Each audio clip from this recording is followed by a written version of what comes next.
Assalamualaikum warahmatullahi wabarakatuh.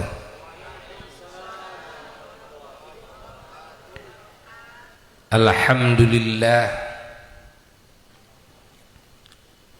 wa afdalus salati wa atammut taslimi ala sayyidina wa nabiyyina wa maulana Muhammad wa ala alihi wa sahbihi wa mawalah wa la hawla wa la quwwata illa billah, amma ba'du. Faya ibadallah, usikum wa nafsi bitaqwallah, faqad fazal muttaqun. Qala Rasulullah sallallahu alaihi wa alihi wasallam, an-nikahu sunnati wa fi riwayatin min sunnati, faman raghiba an sunnati falaysa minni. Al-hadits. Para jamaah sekalian dan juga segenap mustami'in mustami'at, para pendengar yang Buya cintai dimanapun berada, baik yang ada di tanah air Indonesia tercinta maupun yang ada di luar negeri, yang mengikuti acara yang mulia ini,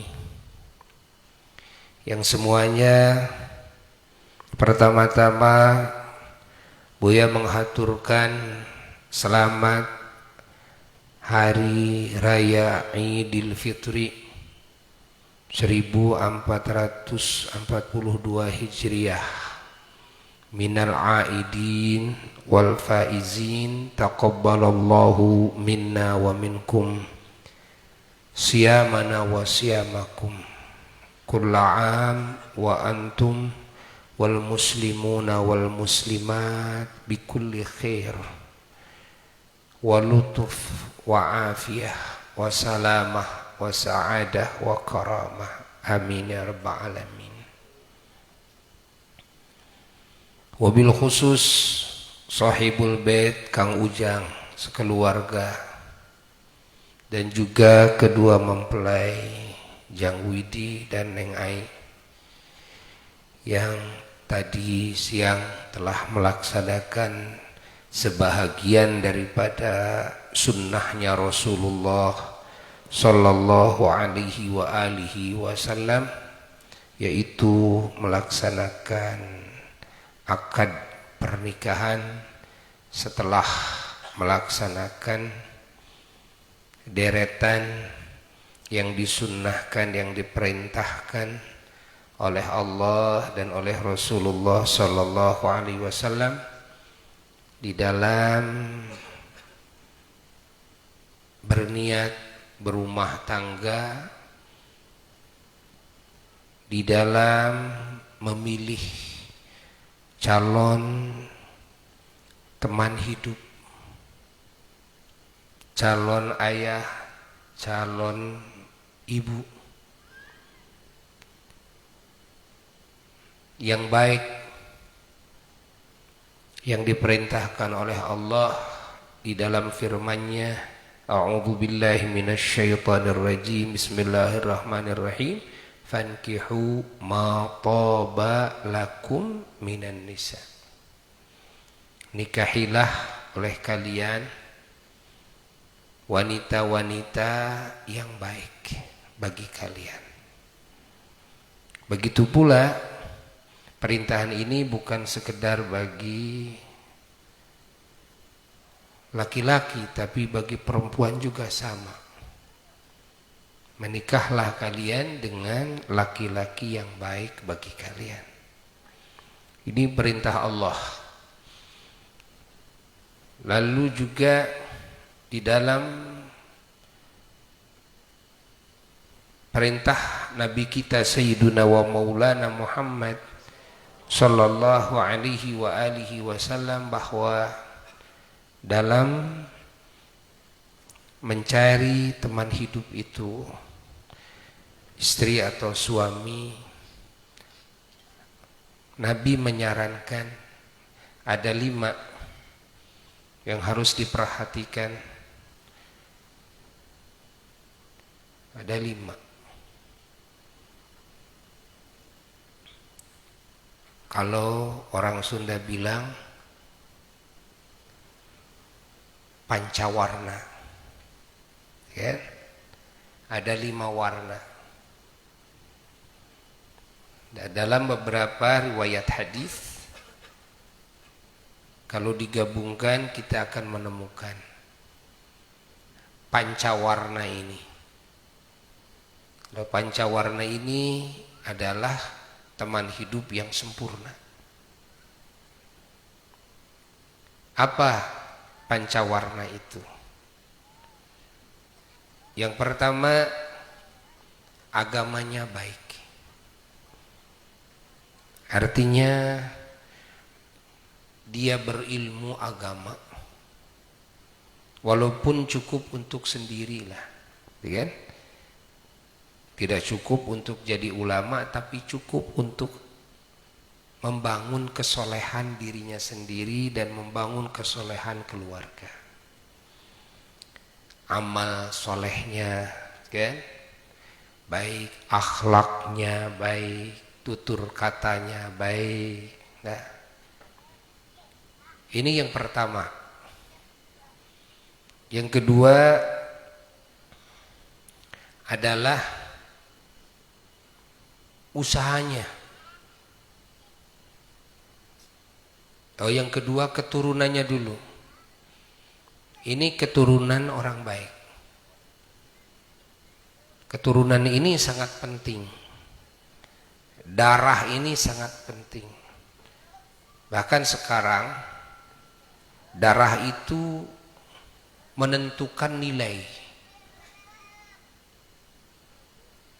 Kita kalau lihat tukang burung, ya kan? Burung itu ditanya, ini darahnya, ya kan? Asli udah keturunan keberapa, kan gitu kan? Kita lihat ikan juga sama, tukang ikan yang senang ikan. Ini ikan ini, itu kan, arwana ini dari mana nih? Darahnya ini, apakah sudah kawinan dengan yang lain atau belum? Ada sertifikatnya, ada sertifikatnya. Ya. Itu binatang. Kucing ini anggora ini, kadang-kadang ini anggora sudah kawinan dengan kucing biasa gitu, bukan anggora atau kucing yang lainnya. Keasliannya, nasabnya ini harus betul-betul keturunan keberapa, ya, harus tahu tuh. Itu menentukan nilai, apalagi manusia. Ya. Sehingga ada istilah ma'ahsanan nabat idza tobal manbat. Ma'ahsanan nabat, alangkah baiknya tanaman jika baik tanahnya. Baiknya tanah, suburnya tanah ini akan berefek kepada baiknya tanaman. Kalau tanahnya ini tidak baik, maka akan berefek tanaman juga tidak baik. Nah, coba lihat tukang ayam, ayam pelung, ayam Bangkok, kan dilihat kan keturunannya itu, leluhurnya gimana nih, gitu kan? Semuanya itu menentukan. Makanya nasab ini untuk kesempurnaan, ya, untuk kesempurnaan. Walaupun ini bukan merupakan syarat pokok, tapi untuk kesempurnaan ini harus yang baik. Syarat pokok adalah agama. Yang penting dia berilmu, dia amal solehnya bagus, akhlaknya bagus, gitu kan? Nah, lalu yang lainnya adalah penyempurnanya keturunannya. Ini keturunan orang baik-baik dari atasnya, kan? Yang ketiga, bulu yang ketiga nih, ya. Ini kan pancawarna nih. Warna yang ketiga adalah kasabnya, usahanya. Usahanya ini dia punya usaha atau tidak, kan? Lalu usahanya mencukupi kira-kira kepada kebutuhan dalam kehidupan atau tidak, kan? Lalu usahanya usaha yang halal, dan atau usaha yang haram. Kan tidak sedikit yang usaha yang haram. Kerjaannya usaha malam-malam keliling maling ayam orang, kan? Banyak terjadi, ada maling kambing dan sebagainya, ada usaha maling HP dan sebagainya, ya. Nah, ada usahanya yang bagus, ya, yang halal usahanya yang mencukupi. Nah, bahkan usaha ini di zaman kita ini sungguh lebih penting, ya, sungguh lebih penting. Nyaris usaha ini mengalahkan agama, nyaris mengalahkan agama. Kadang-kadang wanita nggak peduli laki-laki ini agamanya bagus atau tidak, yang penting fulus banyak, jadi di fulusnya banyak, gitu kan? Kadang-kadang terjadi seperti itu. Padahal ajaran Allah, ajaran Rasulullah SAW mengutamakan agama, kesolehannya utamakan. Nah, ini kasabnya, ya. Lalu apa lagi? Yang keberapa? Yang keempat. Ini yang keempat, harus dilihat dari sisi hartanya. Kok usaha dan harta beda-beda? Ada orang tidak usaha tapi punya harta banyak, ya? Ada orang tidak punya harta banyak tapi usahanya bagus, ya? Perlu dilihat harta, perlu juga dilihat harta, ya, untuk bekal hidup. Apalagi kalau untuk berjuang di jalan Allah, tentunya perlu dana yang mencukupi, ya kan? Nah, lalu juga yang keberapa? Yang kelima, harus dilihat juga dari sisi keindahan, kan? Keelokan, paras, kan? Paras wajah, kan? Lalu juga postur tubuhnya, kan? Bagus, lengkap, gitu kan? Semuanya, dan juga aktif semuanya, gitu kan? Jangan sampai nanti ada yang tidak aktif nanti, ya.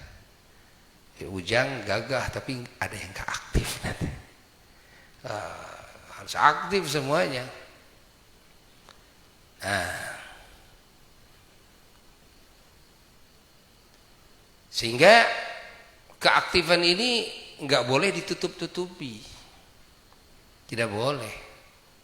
Kalau ada seorang laki-laki lalu kepunyaannya ada yang nggak aktif umumnya, kan, nggak boleh ditutup-tutupi, nggak boleh. Karena ini nanti jadi masalah besar nanti, kan?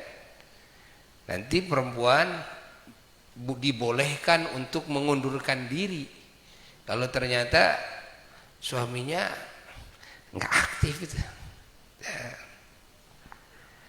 Ini maka harus bagus, harus jamal.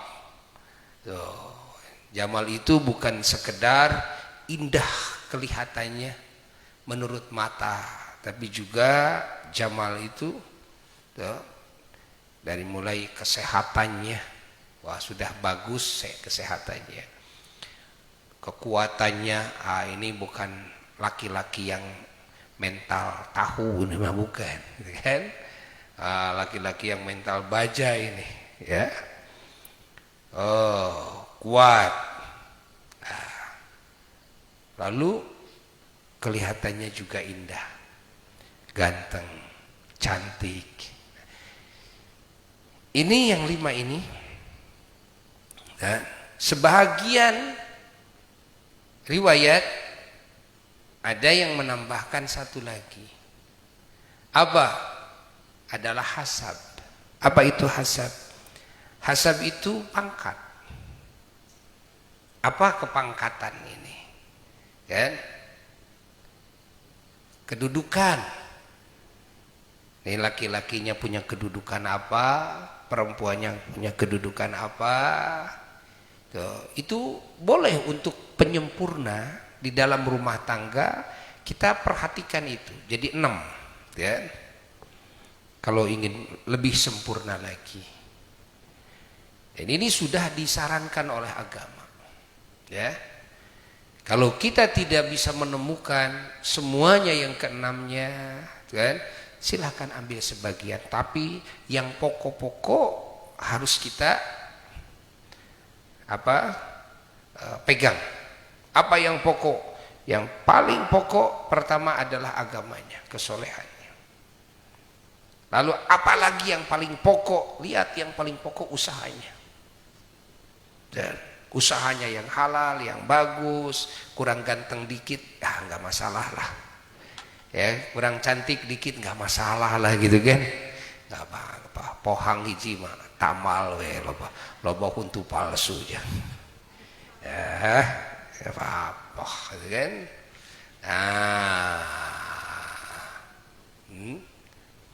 Karena di zaman sekarang ini apalagi dalam rumah tangga itu akan kembali kepada 2.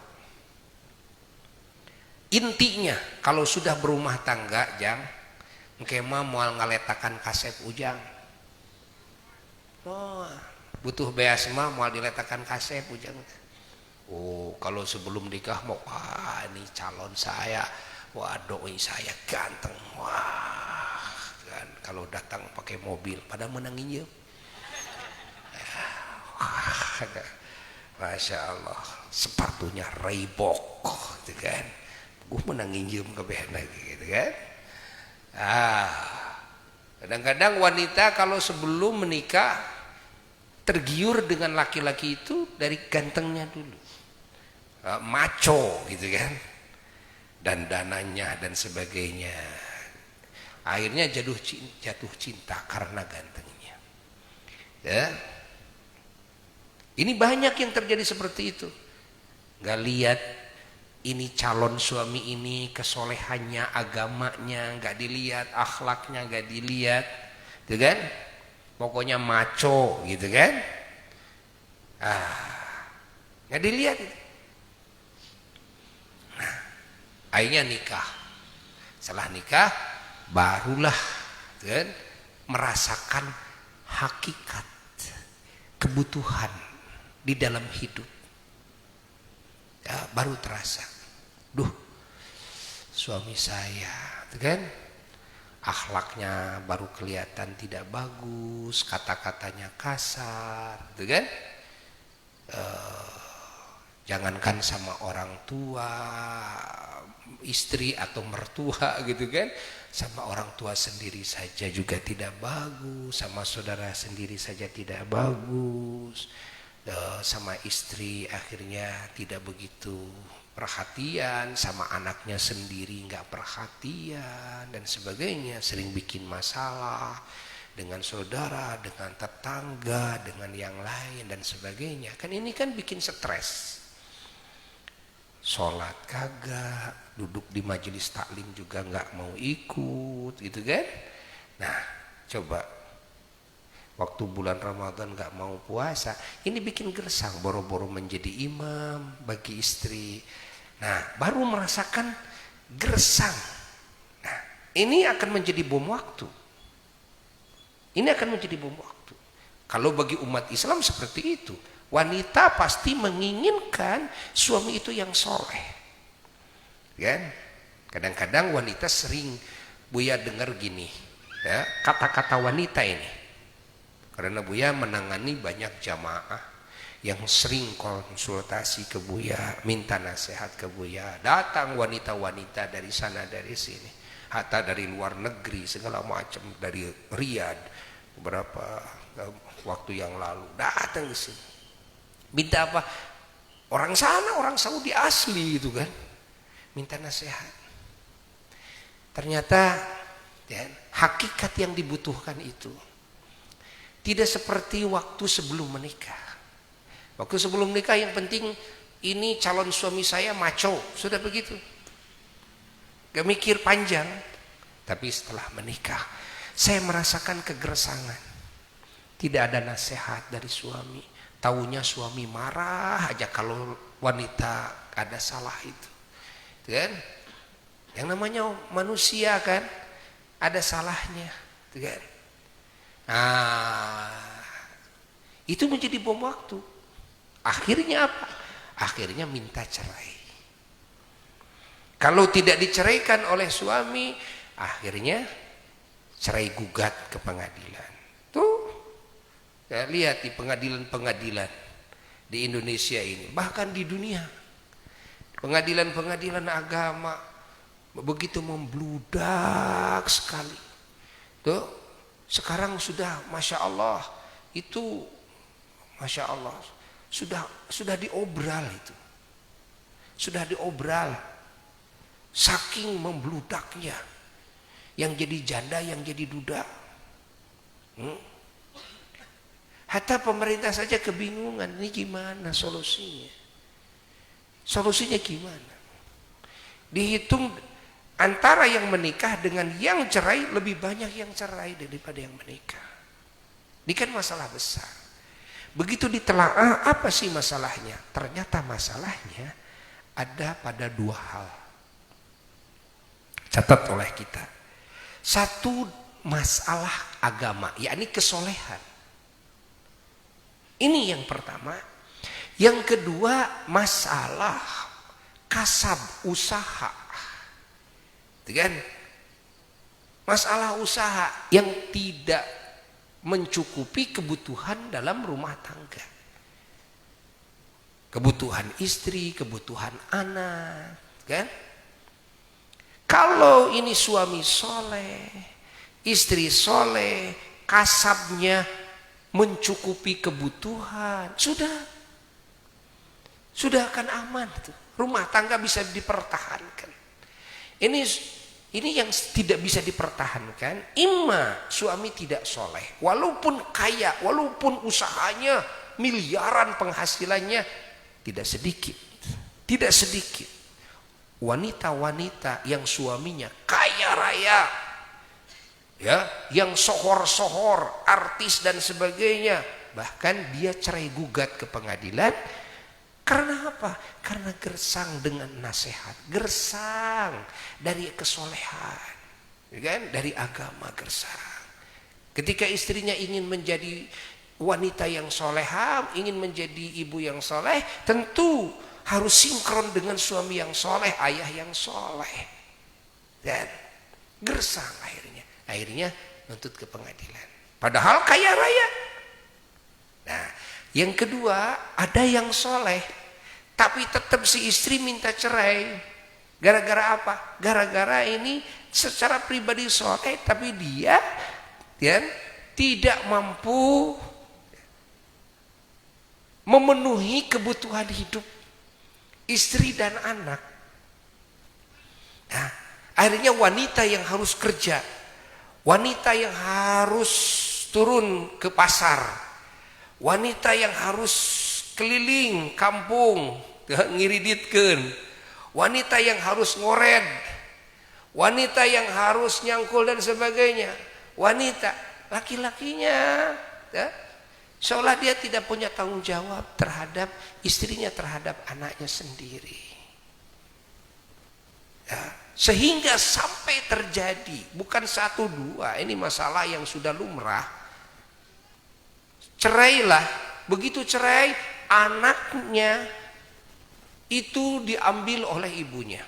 Ketika anaknya diambil oleh ibunya, bapaknya ini tidak mau tanggung jawab sama anaknya sendiri, nggak mau memberi resiko. Seolah dibiarkan, silakanlah urus sama kamu, gitu, sama mantan istrinya, kan? Nggak mau ngambil anaknya, padahal ini anaknya, kan? Nggak mau memberikan resiko kepada anaknya sendiri. Ini terjadi. Ini terjadi.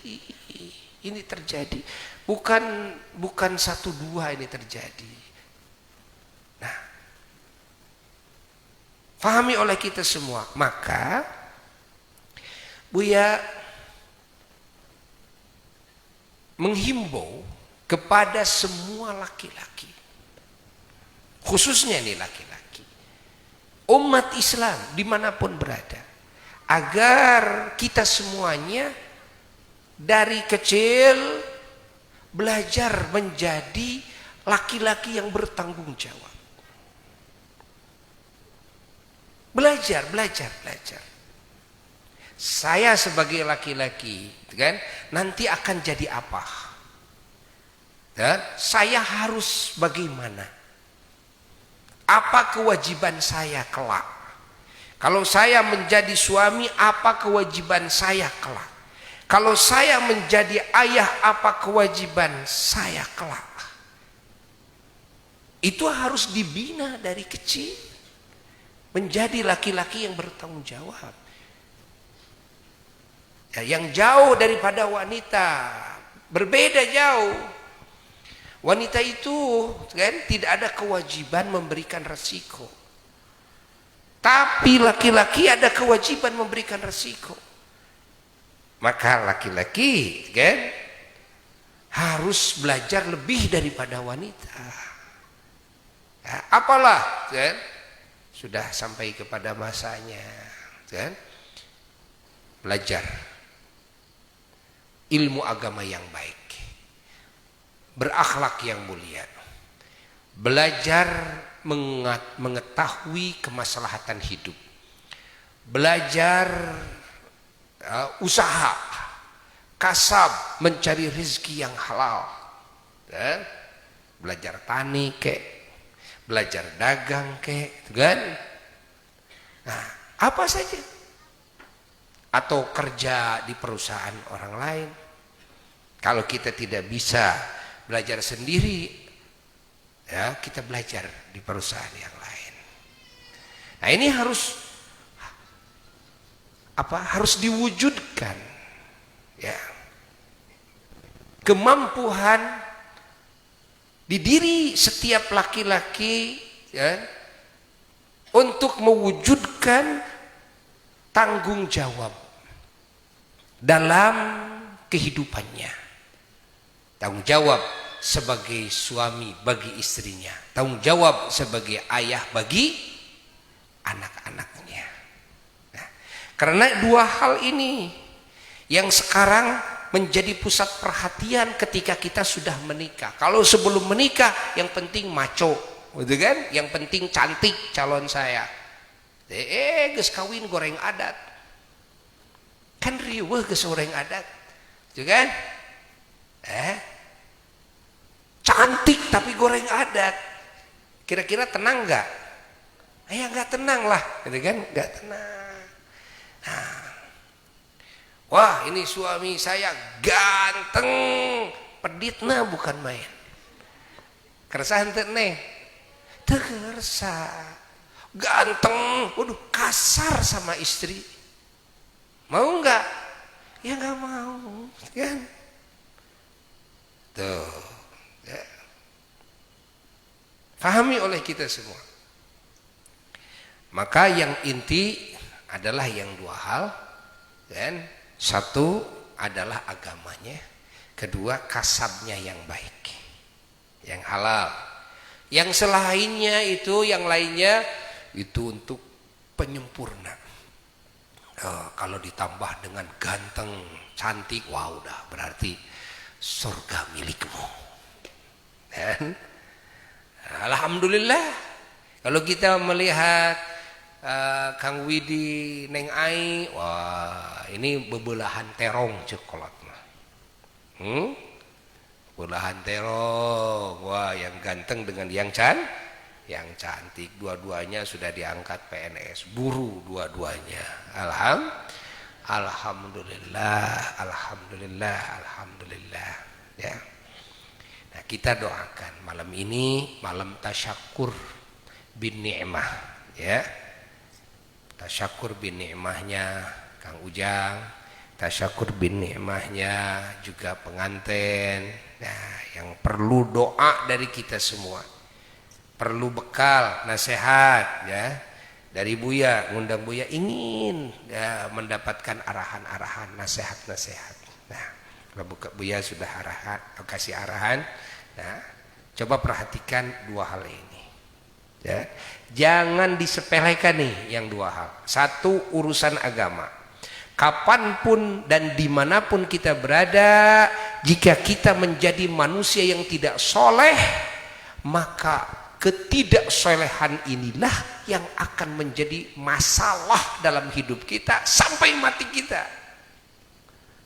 Ingat, udah punya istri jadi suami gak soleh, kan? Jadi masalah nanti, kan? Sendirian, bujangan, gak soleh, ya jadi masalah. Jadi duda gak soleh, ya jadi masalah. Masya Allah. Soleh itu mahal sekali. Hatta jadi pejabat pemerintah ngurus rakyat kalau tidak soleh, inilah yang jadi masalah. Gitu kan? Tidak sedikit sekarang terjadi pintar tapi nggak soleh. Akhirnya uang rakyat bisa hilang dalam waktu yang singkat, triliunan. Siapa yang maling? Yang pinter apa yang soleh? Yang pinter tapi nggak soleh. Jadi nggak soleh itulah bibit masalah. Faham? Sekali lagi, bibit masalah ada pada ketidaksolehan. Ya, suaminya soleh, istrinya nggak soleh, masalah. Orang tuanya soleh, anaknya nggak soleh, masalah. Ini jadi masalah. Masya Allah. Ini nggak soleh itu jadi apapun inilah. Ya, akar masalahnya ini nih, nggak soleh ini. Maka soleh itu sangat mahal sekali. Sangat mahal sekali, ya kan? Maka kita harus menjunjung tinggi kepada perjuangan para ulama, karena para ulama itu berjuang untuk mensolehkan, kan? Untuk mensolehkan, karena untuk mensolehkan tidak bisa ditangani oleh siapapun kecuali oleh ulama, ya. Mendidik keimanan, mendidik keilmuan, mendidik akhlakul karimah, mendidik amal soleh, mendidik ucapan-ucapan yang baik, gitu kan? Pergaulan yang baik, ulama. Mau tidak mau kita harus ngaji kepada ulama, harus dipesantrenkan anak-anak kita, ya? Atau minimal ngaji di madrasah-madrasah. Setorkan kepada para ustaz. Adakan kumpulan majelis-majelis pengajian, kan? Di tempat-tempat kita, di daerah-daerah kita. Nah, untuk Sumedang kita harus bersyukur, Jawa Barat harus bersyukur. Kenapa bersyukur? Sangat banyak ulamanya. Nggak ada ulama terbanyak kecuali di Jawa Barat. Tidak ada pesantren terbanyak kecuali Jawa Barat. Coba. Banyak sekali pesantrennya, ya, banyak sekali ulamanya. Nah, tinggal kita sekarang para masyarakatnya kita harus melihat wilayah kita ini barangkali kurang dari nasihat, kan ulama. Barangkali kurang kita mendatangkan ulama. Ada kan pengajian? Ya. Hadirkan para ulama. Ada di antara kita yang mampu memesantrenkan anaknya untuk jadi ulama. Itu lebih baik, pembibitan yang luar biasa hebatnya. Ya. Dari sebagian anak-anak kita coba pesantrenkan untuk menjadi ulama nanti, kan? Di daerah kita atau di daerah-daerah yang kosong dari ulama.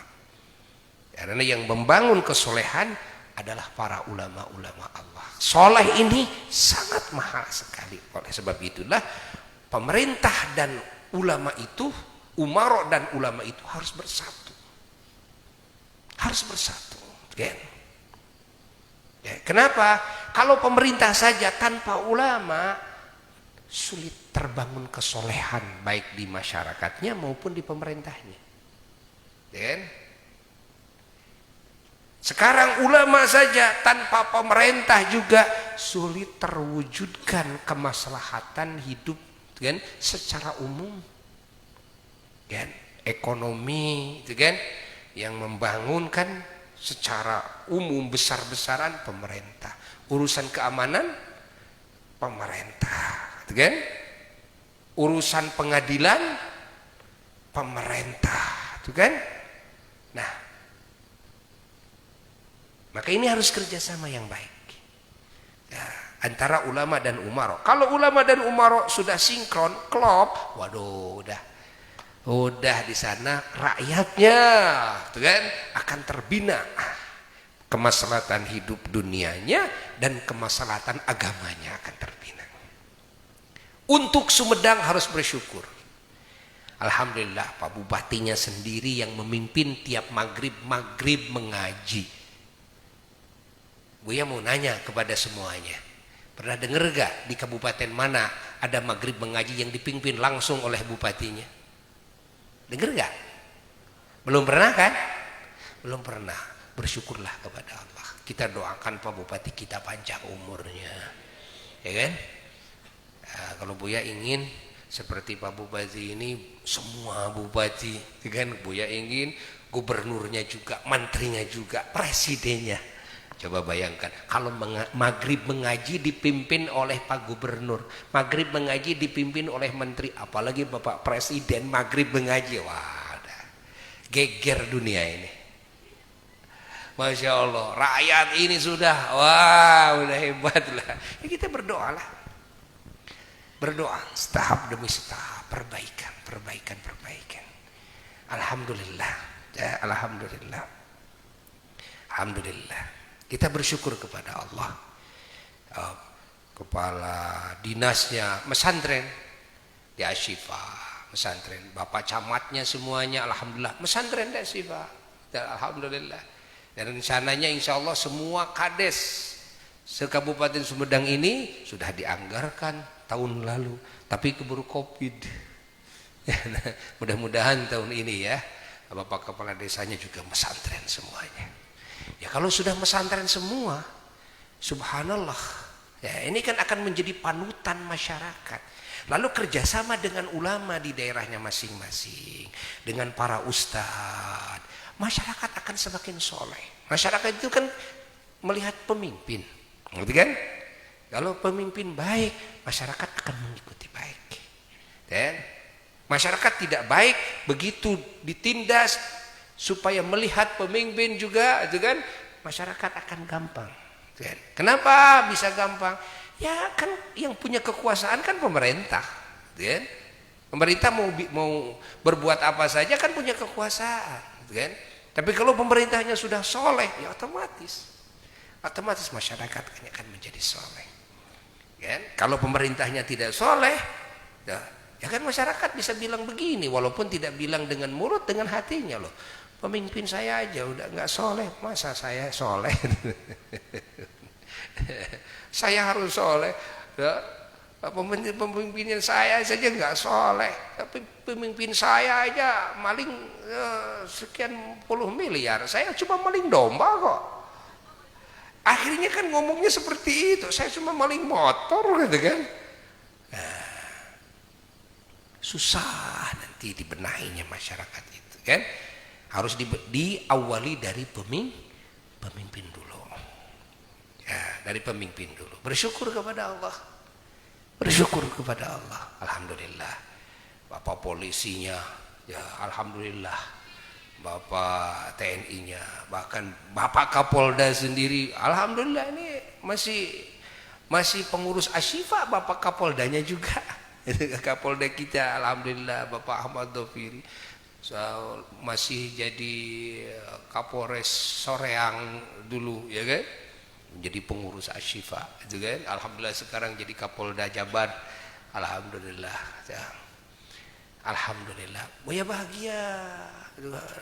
Oh, dari TNI-nya semuanya, alhamdulillah bisa bersatu, kerjasama dengan para ulama, sehingga otomatis ya ini akan semakin merebak kesolehan ini, dan keberkahan dari kesolehan ini akan membenahi dan akan merehab segala permasalahan yang terjadi. Ya, nanti dibenahi oleh Allah dengan keberkahan kesolehan ini. Ya, kesolehan bersama, kompak semuanya. Dan Buya juga terus kepada masyarakat agar taat, menghimbau agar taat kepada pemerintah. Ya, taat kepada Allah, taat kepada Rasulullah SAW, taat kepada pemerintah, taat kepada orang tua, taat kepada ulama, taat kepada suami, itu semuanya diperintahkan oleh Allah. Karena kalau kita masyarakat tidak taat kepada pemerintah, kan, keputusan pemerintah, ya terus kacau. Ya. Kemaslahatan hidup ini nggak akan terbangun. Pemerintah tujuannya membangun kemaslahatan hidup untuk semuanya. Ketika rakyatnya tidak taat, ya akan ngojot istilahnya itu kan. Tidak akan bisa mulus, tidak akan bisa sukses. Ya. Di sini perlu kebersamaan. Perlu kompak bersama-sama, satu umaro, dua ulama, tiga umat, yakni masyarakat. Kompak semuanya. Alhamdulillah. Ya, kita bersyukur kepada Allah Jalla Jalaluhu wahdah. Alhamdulillah daerah kita aman. Semoga Allah terus mewujudkan keamanan, kedamaian, ketentraman di Indonesia ini, ya kan? Dijaga Indonesia ini dari segala hal yang merugikan, kan? Yang mencelakakan bangsa dan negara kita, baik dari dalam maupun dari luar. Karena tidak sedikit rongrongan dari luar, kan?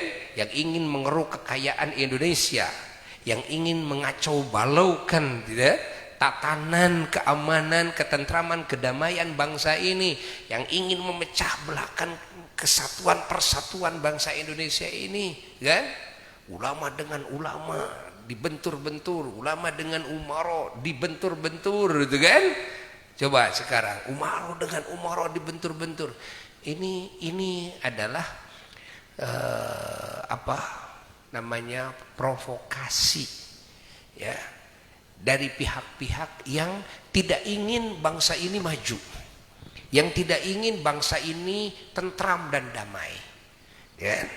Maka kita jangan gampang tergerus dan oleh hoax, hoak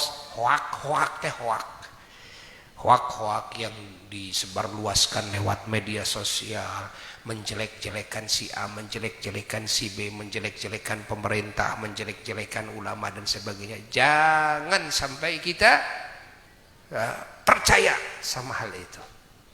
Jadilah kita sebagai penetral, penasehat, gitu kan, pengaman, ikut bersama-sama berjuang, kompak kita, jangan terpengaruh oleh hal-hal seperti itu. Nah, alhamdulillah wa syukru ala ni'amillah, kita bahagia, ya. Nah, kembali kepada masalah pernikahan. Pernikahan yang diinginkan oleh agama adalah pernikahan yang barusan disebutkan, ya. Itulah pernikahan yang merupakan sunnah baginda Rasulullah Sallallahu Alaihi Wasallam. Maka di sini perlu digarisbawahi sabda Nabi itu, an-nikahu sunnati atau an-nikahu min sunnati. Nikah adalah sunnahku atau adalah bagian dari sunnahku. Faman raghiba an sunnati falaysa minni. Siapa yang benci kepada sunnahku, dia tidak termasuk golonganku, kata Nabi. Maka kita harus garis bawahi, kasih bulat. An-nikahu, nikah adalah sunnahku. Nah, yang dimaksud dengan kata an-nikah, lihat, kalau menurut santri, kan, an-nikah itu pakai alif lam. Alif lam di sini, kan, ada makna. Maknanya apa? Bukan semua nikah. Kambing juga nikah, kan? Nikah sama. Anjing juga nikah. Orang yang beriman nikah, yang tidak beriman nikah. Nah, apakah pernikahan semua makhluk ini bisa disebut sunnah Nabi? Oh tidak, tidak. Tapi di sini ada makna alif lam ini, bahwa nikah di sini adalah nikah, kan? Yang nikah ini, yang dimaksud adalah nikah yang diajarkan dan yang dicontohkan oleh baginda Nabi besar Muhammad sallallahu alaihi wa alihi wasallam. Itulah yang disebut sunnahku. Jadi jangan disamakan. Pokoknya nikah itu bagian daripada sunnah Nabi. Nikah yang mana? Kan? Nikah yang mana? Semuanya mengaku menikah. Kata domba juga saya nikah kok. Saya juga punya anak, punya keturunan. Kan? Semua menikah. Muslim non muslim menikah. Kan? Yang menjalankan kewajiban, ya, dalam rumah tangganya dan yang tidak menjalankan kewajibannya, ya sama menikah. Maka di sini harus digarisbawahi, an-nikahu itu nikah yang mana? Adalah nikah yang dicontohkan, nikah yang diajarkan oleh Nabi kita Sayyiduna wa Maulana Muhammad. Bukan nikahnya Romeo dan Juliet. Bukan pernikahan Romi dan Yuli, bukan. An-nikahu adalah nikah yang aku ajarkan, yang aku contohkan, itu adalah sunnahku. Ya. Maka barang siapa yang benci kepada sunnahku, hatta kepada pernikahanku, pernikahan yang aku ajarkan, pernikahan yang aku contohkan, siapa yang benci kepada hal itu, falaisa minni, orang ini tidak termasuk daripada golonganku. Itu yang dimaksud. Maka di sini pernikahan secara Islam itu harus dengan ilmu. Jadi kita sebelum nikah itu harus tahu dulu bagaimana tata cara mencari calon, ya, pasangan hidup. Bagaimana tata cara berkhitbah, melamar. Bagaimana tata cara akad, kan? Ada syaratnya, ada rukunnya. Lalu setelah rumah tangga, bagaimana, gitu kan? Kewajiban suami bagi istrinya, kewajiban istri bagi suaminya. Kalau punya anak, bagaimana kewajiban orang tua bagi anaknya? Bagaimana kewajiban anak bagi orang tuanya? Kalau punya tetangga, bagaimana kewajiban kepada tetangganya? Bagaimana kewajiban kepada mertuanya?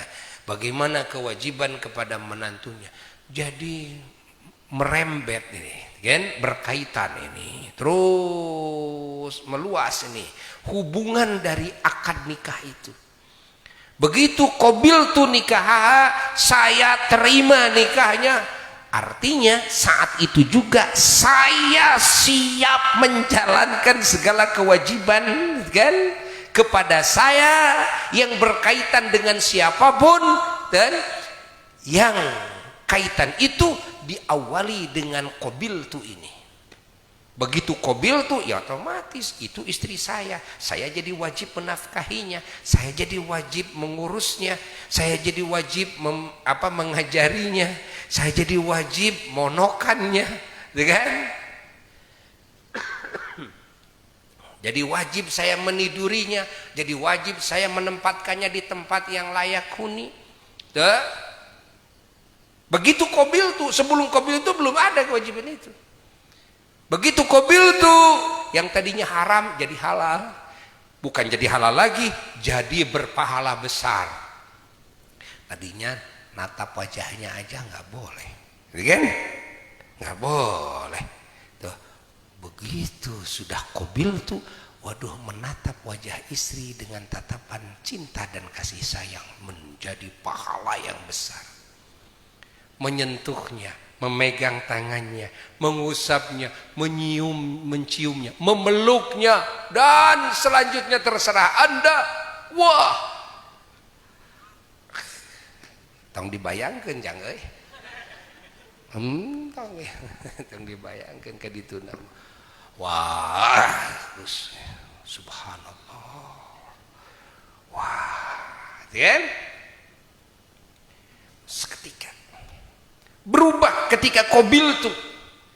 Saya terima itu apa? Bukan terima saya ini menjadi istri saya, tapi saya terima seluruh tanggung jawab kewajiban dari Allah yang Allah wajibkan kepada saya bagi istri saya, nanti istrinya bagi suami saya, nanti bagi anak-anak saya, bagi mertua saya, bagi semuanya ngerembet, ya. Orang tuanya istri kita tadinya kan orang lain. Ketika kita mengucap qabiltu, otomatis menjadi mertua. Kalau sudah jadi mertua, otomatis berubah hukum auratnya. Yang tadinya semuanya aurat jadi berubah. Auratnya mertua itu dari pusar sampai lutut. Begitu pula aurat menantu. Berubah juga dari sisi batal wudu. Yang tadinya sentuhan kita batal wudu karena dia orang lain, ya, mertua perempuan, begitu qabiltu nikah seketika jadi gak batal bersentuhan, jadi mahram. Masya Allah. Orang tua perempuan tadinya janda, ya kan? Kita bisa nikah loh sama dia. Begitu kita qabiltu nikah, ya kan? Allah, ya? Begitu kita qabiltu nikah kepada ini putrinya, otomatis dia siapa? Tuh kan, jadi berubah hukum-hukum yang lainnya berubah. Allah. Dan ingat bahwa mertua menantu tidak ada bekas.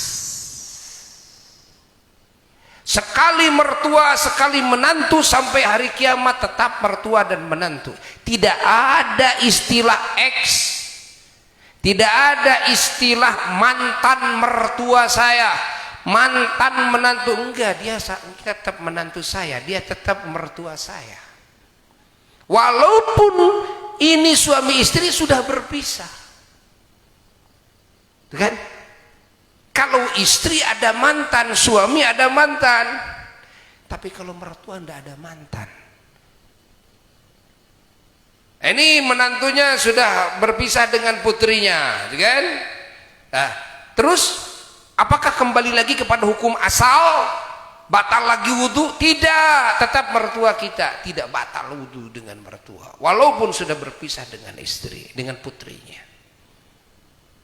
Tetap tidak aurat, melihat wajahnya, rambutnya tidak aurat, gitu kan? Aurat dari pusar sampai lututnya saja, segitu aja. Allah.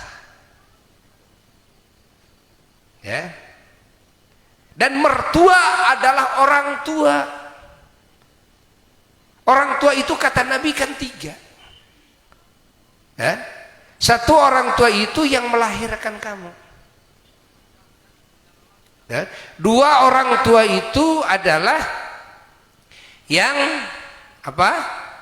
Mengajarkan ilmu kepada kamu. Guru itu orang tua. Ketiga orang tua itu adalah yang menikahkan kamu kepada anaknya. Yaitu mertua, itu orang tua. Kita wajib menghormati orang tua. Kan? Walaupun tidak sepenuhnya persis seperti orang tua kandung. Kenapa? Karena orang tua kandung mewariskan, tapi kalau orang tua yang disebut mertua tidak mewariskan. Dari sisi aurat sama dengan orang tua kandung. Dari sisi batal wudu dan tidak batal wudu, kan dia tidak batal wudu kan? Sama seperti orang tua kandung. Tapi dari sisi waris, tidak seperti itu. Ya. Waris hanya dari orang tua kan kandung saja. Dari mertua tidak dapat warisan, geus cukup anak nage kumane. Ya. Warisan anak geus diheulakeun. Kan eta si neng kumane dikawin.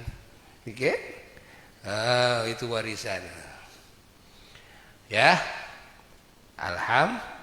Alhamdulillah. Ya, alhamdulillah. Maka kita saat ini, ya kan? Mari kita doakan. Doakan ini Kang Widi dan Neng Ai, ya. Doakan mudah-mudahan pernikahannya penuh dengan keberkahan. Rumah tangganya penuh dengan rahmat Allah. Penuh dengan hidayah dan taufik Allah. Penuh dengan kenikmatan dan kebahagiaan. Penuh dengan penjagaan. Dijaga oleh Allah dari segala kejelekan, kerugian, kecelakaan, musibah, fitnah. Okay? Dan mudah-mudahan pernikahannya dilanggengkan sampai surga. Dan diberi keturunan yang soleh-solehah semuanya, ya. Dan mudah-mudahan Allah melimpahi mereka berdua dengan rizki yang halal, yang baik, yang barokah, yang gampang. Dan juga semoga Allah memanjangkan umurnya, ditambah dengan kesehatan jasmani rohaninya, kelancaran segala urusannya, dikabulkan doa-doanya yang baik di sisi Allah. Ya, dan mudah-mudahan Allah Subhanahu wa taala memberkahi juga keluarga dari kedua belah pihaknya, baik Mang Ujang dengan besannya semuanya, dan keluarga besar Mang Ujang semuanya oleh Allah diberkahkan segala sesuatunya, dan juga oleh Allah dijaga dari segala kejelekan, ya, zahir dan batin. Semoga semuanya dijadikan ahli surganya Allah. Ya, dan kita juga sama semuanya, ya. Mudah-mudahan melalui majelis yang agung ini segala doa-doa kita dikabul oleh Allah yang baik di sisi Allah. Segala dosa kita diampuni oleh Allah. Segala aib kita ditutupi oleh Allah. Dan kita doakan saudara-saudara kita di Palestina, ya, yang sekarang lagi dizalimi terus oleh Zionisme Yahudi, ya. Yang ada di sana, yang ingin merebut kawasan tempat, dan juga yang ingin merebut Masjidil Aqsa. Kita doakan semoga umat Islam dikasih kesabaran dan diselamatkan semuanya, ya, dan semuanya semoga dikasih derajat yang tinggi di sisi Allah, dikasih limpahan pahala oleh Allah, hujan rahmat oleh Allah, diampuni segala kesalahannya oleh Allah, dan semoga dikasih kemenangan oleh Allah Ta'ala.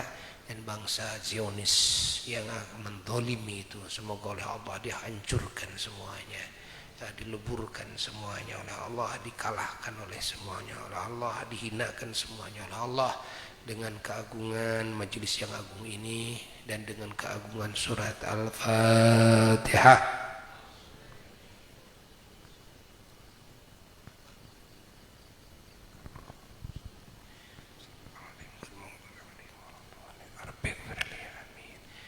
Sekian yang bisa Buya sampaikan, semoga manfaat ya, dan semoga barakah bagi semuanya.